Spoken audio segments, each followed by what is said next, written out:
Hey there, freshmen. Welcome to English. It is Thursday. Head on over to your classwork tab and check out today's quick write.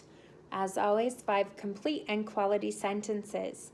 Your quick writes for Monday, Tuesday, Wednesday, and today are all due tomorrow at 11 a.m. and Fridays is due Monday at 11 a.m. So make sure you're getting those done and turned in on time, okay? Yesterday, you read The Lotus Eaters, and I included a clip from Percy Jackson of when they were in the Lotus Casino. So this was a really, really short section, right? They didn't go into much detail in the part we have in our textbooks. The Lotus Eaters were people who ate the lotus to survive. I mean, that was their main source of food, was the lotus flower.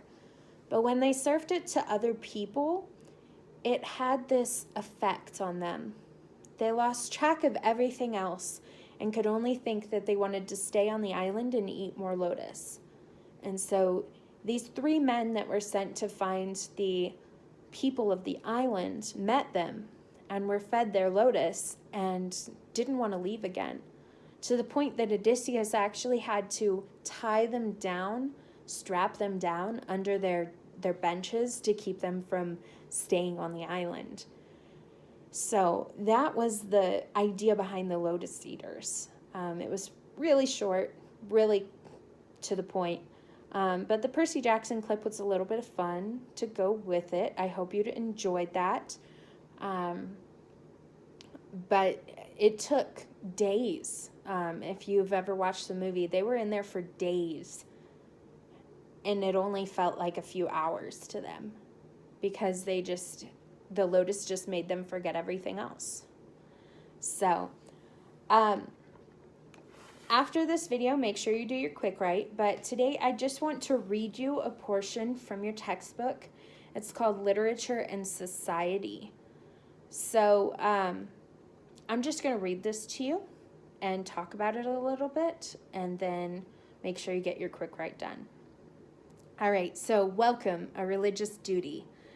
Today's visitors to Greece are often struck by the generous hospitality of the people. An ancient tradition lies behind the traveler's welcome in Greece, and it is a tradition that was fundamentally religious before it became a part of social custom.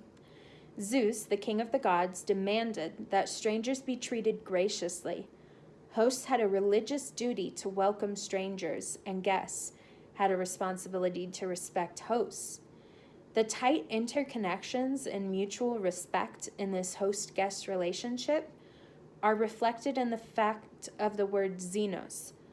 In ancient Greek, can mean both host and guest. The relationship is often symbolized in the Odyssey by the presentation of gifts. Alcinous, the king of the Phaeacians, for example, gives Odysseus a magically swift ship to get him home. What happens when the host-guest relationship is abused or otherwise breaks down? In Homer's epic songs of the Trojan War, the Iliad and the Odyssey, this happens at least 3 times. The first occasion caused the war itself. Paris, Prince of Troy, ran off with the beautiful Helen from Sparta, while he was the guest of Helen's husband, Menelaus. For the Greeks, this insult to xenia, hospitality, was at least as serious as Helen's unfaithfulness, and it meant that Zeus would in the end allow the Greeks to triumph in the long war. The second example of violated hospitality has its humorous and ironic side. In the Odyssey, the Cyclops is monstrous, not only because of his huge size and brutish appearance. He is set apart from civilized beings, precisely because of his barbaric outlook on xenia.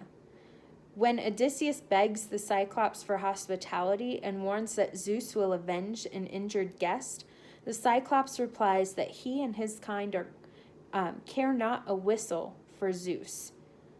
With dark humor, the Cyclops uses the word xenion, Greek for guest gift, when he tells Odysseus that he will have the privilege of being eaten last. The poetic justice of the Cyclops' binding words blinding would not be lost on Homer's Greek audience. The final example of the breach of the law of hospitality underlies the entire plot structure of the Odyssey. Back in Ithaca, the suitors year after year abused the hospitality of Odysseus, an absent host, and threatened to take away his wife.